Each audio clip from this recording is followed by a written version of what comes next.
There's a big difference between a player who is sports good and a player who is card market good. And so in this video, we're going to talk through some of the differences. I'll give you some examples, and hopefully this will give you a better understanding of why you might have a card of a player who is absolutely dominating on the field, but that no one seems to care in the card market.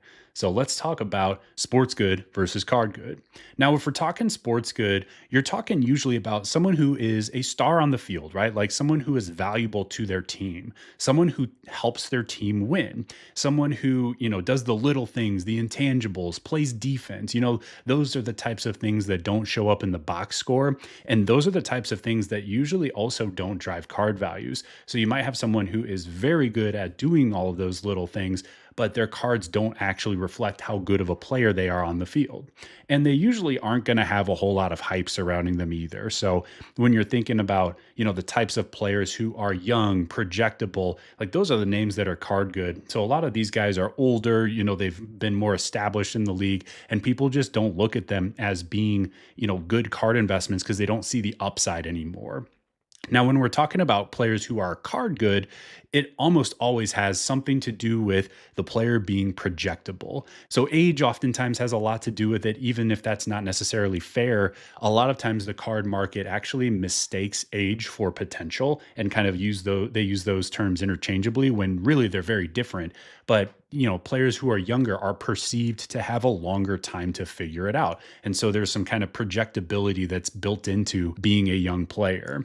The other part is having strong individual numbers. And I'll double down on this specifically in the key stat categories. So, like for basketball, you're looking for someone who can score, not someone that can, lead the league in screen assists or something like that. For football, it's all about quarterbacks. So, we want to see guys who can put up points on the board. For baseball, chicks dig the long ball, and so do middle-aged card collectors and investors. So you're looking for players that can hit the ball over the fence, that put up big-time offensive numbers. And then the last part for being card good is someone that has the hype, like has some excitement surrounding them for whatever reason. And so when we look at the differences here, the main thing, if we can just kind of zoom all the way out and try to summarize this, the main thing that is there for players who are card good is this perception of upward trajectory. Like there's something better in the future for this category of players. And whether that actually happens or not is irrelevant.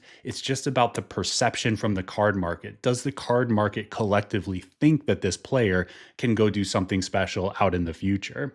Whereas the sports good category of players, maybe they're already doing something good, but they don't, for whatever reason, have as much projectability, and they're not perceived as having another level still in the tank that they could unlock. And so it's kind of this how much untapped potential is there, and that is what people are looking at when making card investments. Certainly as a longtime card investor, that's what I'm looking for, is someone that has that upward trajectory. Because if I'm buying into a card, I don't want them to stay flat, right? I need them to do something that is going to push their values higher, or at least catch a wave of hype or excitement from the card market that makes other people push their values higher. And that's ultimately where you can sell to lock in your profit. So let's talk about a few examples. And I wanted to just pull up the league leaders here for each of the sports.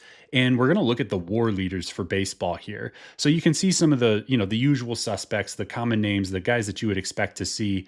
But then a little bit down the list, you see some of these kind of lesser known names, these guys that you probably wouldn't think of as stars. And the one I want to dig into here is Nico Horner. So not a guy that most people would think of as a star, but he's top 15 in the league in WAR. And when you look at his numbers, it's like, wait a second, what is this guy doing to be top 15 in WAR with an OPS barely over 700? But then you dig down into his fielding stats here and you see, oh, well, he's got 17 defensive runs saved. So a lot of his value is coming from base running and from fielding. And while those are great for the team, that's not the type of thing that the card market cares about. And so his card values aren't going to really go anywhere as a result of this, even though he's having statistically a very good season as a baseball player. Let's go back into the NFL list. And I wanted to talk about Geno Smith here as one of the league leading passers from 2024-25 season. And when you look into his numbers, it's like, wait a second, why is this guy's card market not where you might expect for someone that's top five in passing yards. Well, it's because he's a 34-year-old kind of journeyman quarterback. He was one of the top couple of quarterbacks picked back in 2013 in his draft class, but he didn't really pan out right away, didn't really settle in as a starter, never really took the leap into stardom, and he's just kind of bounced around the league ever since. Certainly a very serviceable quarterback, and he's had a better career than most players do, but he's not going to be the type of guy that is card market relevant. Let's talk some basketball here. So you see the player efficiency rating league leaders, and again, some of the usual suspects up here, the big name players. But look at this guy, number 4.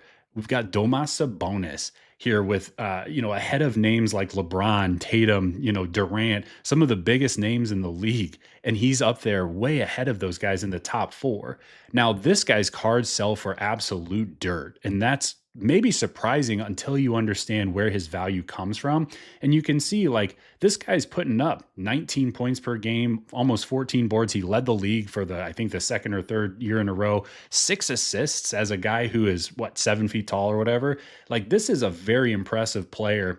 And he also has some of the intangible stats too, where you'll see him in the top of the league for screen assists and, rebounding, some of those things that, they sound good to a coach, to a general manager of a franchise, but that's not the type of thing that's going to get you excited to go and buy that player's cards. And so that is one of the reasons why his card market isn't where you might suspect it is based on the actual raw stats.